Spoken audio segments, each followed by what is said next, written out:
1 in 5 people will sabotage a positive outcome and never even register they have done it. For those trapped in cycles of chronic failure, losing is not the problem. Losing is the strategy, an unconscious shield protecting an identity so fragile that success itself becomes the real threat. The question is not why some people cannot stop losing. It is what winning would force them to confront. Martin Seligman's early experiments with dogs in the 1960s revealed a pattern that would later echo through human lives. When animals faced repeated shocks they could not escape, they stopped trying to avoid them even when the path to safety was clear. This phenomenon, known as learned helplessness, is not just a quirk of animal behavior. In people, it takes the form of a deep expectation that effort will not matter.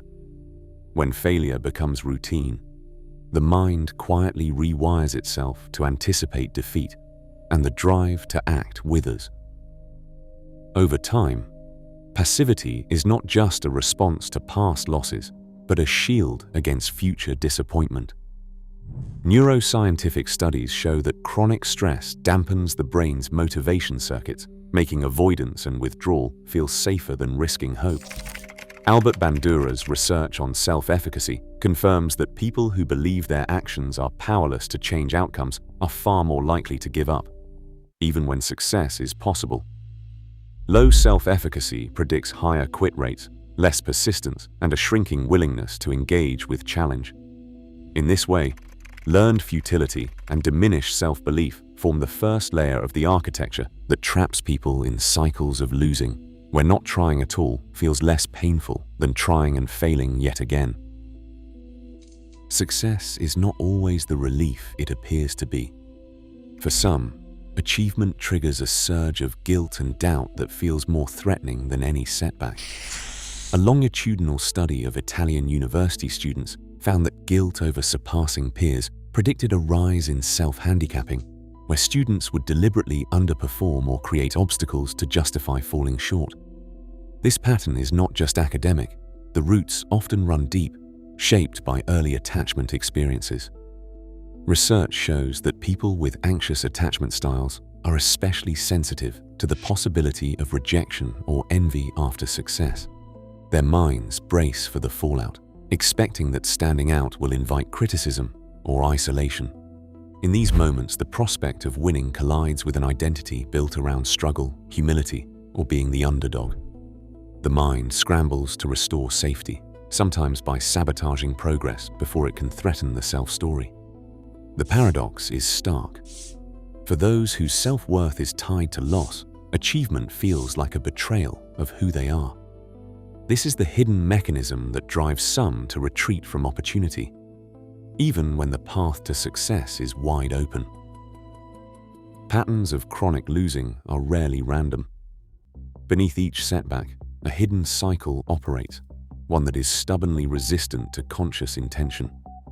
The habit loop, described in behavioral science, runs on a simple engine: cue, routine, reward.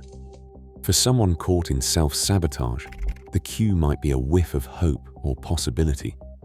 The routine becomes a familiar act of withdrawal or procrastination. The reward is not success, but the relief of staying within the boundaries of a known identity. Over time, this loop here carves deep grooves in the mind, making failure feel less like an accident and more like a homecoming. Confirmation bias acts as the gatekeeper. Evidence that supports a narrative of inadequacy is accepted without question, while signs of progress are filtered or dismissed. Even when a person consciously rejects the idea of being a loser, their automatic responses keep steering them back to loss. Recent research from the University of New South Wales identifies 3 behavioral phenotypes: sensitives, who quickly adapt to negative feedback; unawares, who need explicit instruction to change; and compulsives, nearly 20% of people who persist in self-defeating habits even when the consequences are spelled out. For these compulsives, the habit loop is so entrenched that punishment loses its power to drive change. The confirmation bias cycle and the cue routine reward loop together form the final architecture of chronic losing, a system that keeps people circling the same outcomes, regardless of what they consciously desire. Luis stands at the edge of launching his tech startup, yet every quarter brings a new reason to wait. He pores over spreadsheets, tweaks features, and tells himself that the market is not ready. Friends and investors grow impatient, but Luis insists the timing must be perfect. Beneath the surface, perfectionism is less about quality and more about safety. Each delay shields him from the risk of stepping into a role he does not recognize, a leader rather than an underdog. The fantasy of future success remains intact, untouched by the possibility of public failure or the unsettling reality of achievement. The pattern repeats, deadlines slip, opportunities drift away, and the story of the scrappy outsider survives another day. Aisha's world is quieter, but just as relentless. She works part-time and studies, yet when scholarship interviews approach, she finds reasons not to attend. The thought of sitting across from a panel, of being measured and found wanting, is unbearable. She tells herself that people like her do not get ahead, and she skips the meetings entirely. Each missed chance is a relief and a wound, a way to avoid the sting of rejection while confirming an old belief in her own unworthiness. The cycle is self-sustaining. Avoidance brings comfort, then regret, then renewed certainty that she never really belonged in the first place. Both Luis and Aisha live within self-imposed boundaries, their actions shaped by a need to protect identities built around struggle rather than success. Environments that amplify self-sabotage often go unnoticed. The pressure to succeed in a world that rewards constant achievement can make failure feel like the safer option. Research shows people who see themselves as lower on the social ladder are more likely to claim obstacles or to underprepare, a pattern called self-handicapping. This is not simply a personal flaw. It is a protective maneuver that helps preserve dignity when success feels out of reach. During the pandemic, anxiety rates in some countries climbed from just over 1 in 5 adults to a third of the population by 2023, magnifying the emotional climate in which these behaviors take root. Aisha's reluctance to attend scholarship interviews does not exist in a vacuum.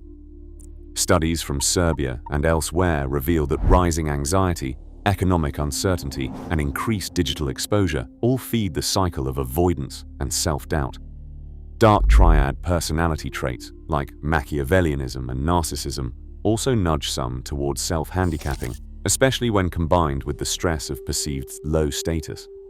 The result is a landscape where chronic losing is shaped as much by social context as by individual psychology. Blame falls short. The full story includes structural forces that quietly reinforce the urge to stay small, even when opportunity is close at hand. Maria sits across from her therapist, notebook in hand, as the plan takes shape. The assignment is deceptively simple: deliver one routine report on time over the next 2 weeks, but every detail is mapped out. Together, they break the goal into steps, choose the report, set a deadline, and anticipate the moments when her old habits will try to take over. The therapist introduces a core technique from cognitive behavioral therapy, the behavioral experiment. Maria writes down her prediction. If she submits early, colleagues will judge her as arrogant or question her competence. This expectation is not left vague. She gives it a number, rating how likely she thinks the feared outcome is to happen. Next, Maria drafts a brief narrative of what success would mean for her identity. Would it feel like a betrayal? Would it threaten her connection to the team? She is encouraged to notice the emotional spikes, anxiety, guilt, even flashes of resentment each time she imagines breaking the pattern of struggle. Exposure is built in. She will sit with these feelings, not avoid them, and record what actually happens each day. The therapist frames the experiment as a test, not a performance, a way to gather evidence, not to prove worth. For 2 weeks, Maria will track the gap between what she fears and what unfolds, using daily check-ins and a reflective journal. The hypothesis is clear. Will reality match the story she has been telling herself? Or will the act of trying reveal something new? Maria submits her report 3 days ahead of schedule. The moment she presses send, her chest tightens, bracing for the fallout she predicted. Sideways glances, whispered judgments, maybe even resentment from colleagues. But the reaction is nothing like she imagined. The email is met with routine thanks and a brief note of appreciation from her manager. There is no backlash. The feared accusations of arrogance never arrive. In her daily journal, Maria records a sharp drop in avoidance. The urge to delay, to make excuses, loses its grip. The experiment's outcome is clear. Reality does not match the story she's been telling herself. Meta-analyses of cognitive behavioral interventions echo Maria's experience. Across dozens of studies, behavioral experiments like hers lead to measurable decreases in self-handicapping and avoidance within 6 weeks. Therapists point out that the shift is not just behavioral, but narrative. By gathering evidence that contradicts old fears, people begin to rewrite the self-story that kept them stuck. For Maria, the act of trying, of risking success, becomes proof that her identity can stretch to include both competence and connection. The lesson is not that change is easy or that one experiment erases years of habit, but it does show that the cycle of chronic losing is not unbreakable. With structured steps, honest reflection, and support, even the most entrenched patterns can loosen. For those watching, the first move is often the smallest, testing whether the world will punish you for stepping outside the boundaries you once called home. Right now, millions remain trapped not by circumstance, but by an identity that treats failure as safety. As long as we mistake self-sabotage for bad luck, the pattern endures. Change begins only when we confront the hidden comfort of losing and dare to imagine who we might be without it.